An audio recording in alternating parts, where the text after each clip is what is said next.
These sisters can only go to the beach at night. 8-year-old Amielle and 3-year-old Taya are so sensitive to sunlight they can't leave the house unless they're completely covered. No amount of sun is safe for them. Lathered on sunscreen with a thick layer of zinc on top. UV protective clothing from head to toe. Some gloves and a specially made hood. This is what Amielle and Taya Walker must do just to play in their backyard. The guilt, for me in particular, I always find it really hard when she sustains burns because we're as vigilant as we possibly can be. This is Amielle at 3 months old, a picture that will forever haunt her mummy vet. I heard someone say, "Look at the sunburnt baby." It's just like, oh. It was a simple trip to the park, one of the first times Yvette ventured out with her new baby. We were sitting in the shade. It was not, an overly sunny day. It was more than just a sunburn, it was like worse than a 3rd degree burn, really. It was really horrible to look at, yeah. Doctors couldn't explain it, leaving Nick and Yvette traumatised and feeling helpless. We just told to cover her up. Yep, don't get any more burns like that, was what I was told. And we tried. We did. Just the choc chips. If life wasn't hard enough, Ami's little sister Taya began showing the same skin sensitivity to the sun. This was Taya in hospital after a day at the beach. There wasn't much sun exposure at all. It would have been glare off the water, and she couldn't open her eyes for several days.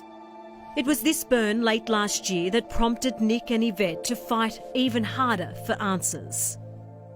It feels cruel to take children who have to be dressed from head to toe to a beach in hot summer. Yeah. Finally, Ami was diagnosed with xeroderma pigmentosum, which causes extreme sensitivity to UV light.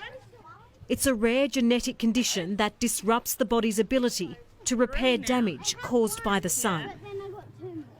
So the more I protect myself, the more I won't get sunburn. While she enjoys picking the fabrics for her special outdoor hoods, it hasn't always been easy for Ami.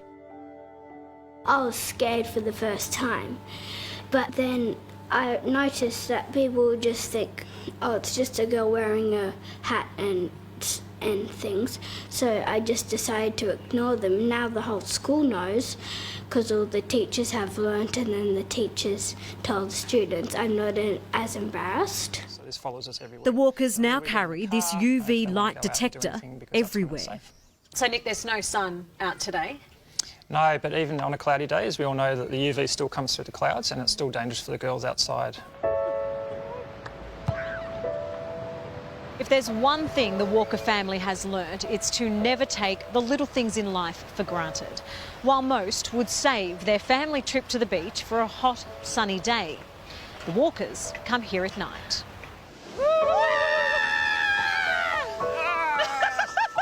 Precious freedom to just be kids.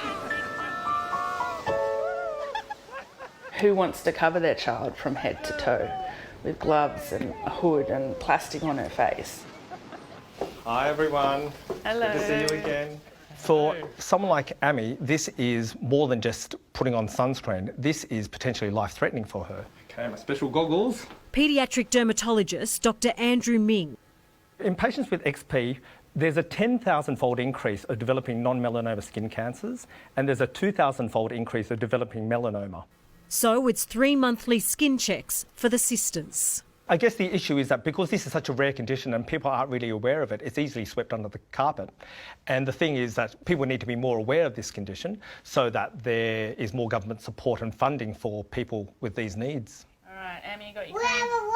Nick and Yvette are left with no chance of a cure and no choice but to manage their daughter's health day by day. We're still grieving the loss of what we thought our lives would be. Run safe. Everyone's safe.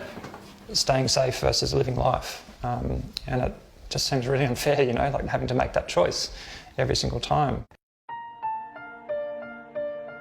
Determined to make life better for their girls and their son Quinlan too, Nick and Yvette need help. When you live in Australia in the sun that we have here, it's almost impossible to keep them out of the sun, and now it's not safe for them. So yeah, we want to create some sort of structure over the entire back garden that's UV safe, so like a solar fortress, if you will, to be just kids and have birthday parties and stuff. We know that they're 100% safe out there. It would just change our life. It would be great. Yeah. It would be really happy to me because people are trying to keep me safe and they know what's happened to me and Taya. So if they keep me more safe, I'll be able to go out to the backyard and things. Gee, it's hard on the kids. A GoFundMe page has been set up to raise money for the Walker family. It hopes to raise $150,000 for the backyard. We hope to bring you an update on that soon.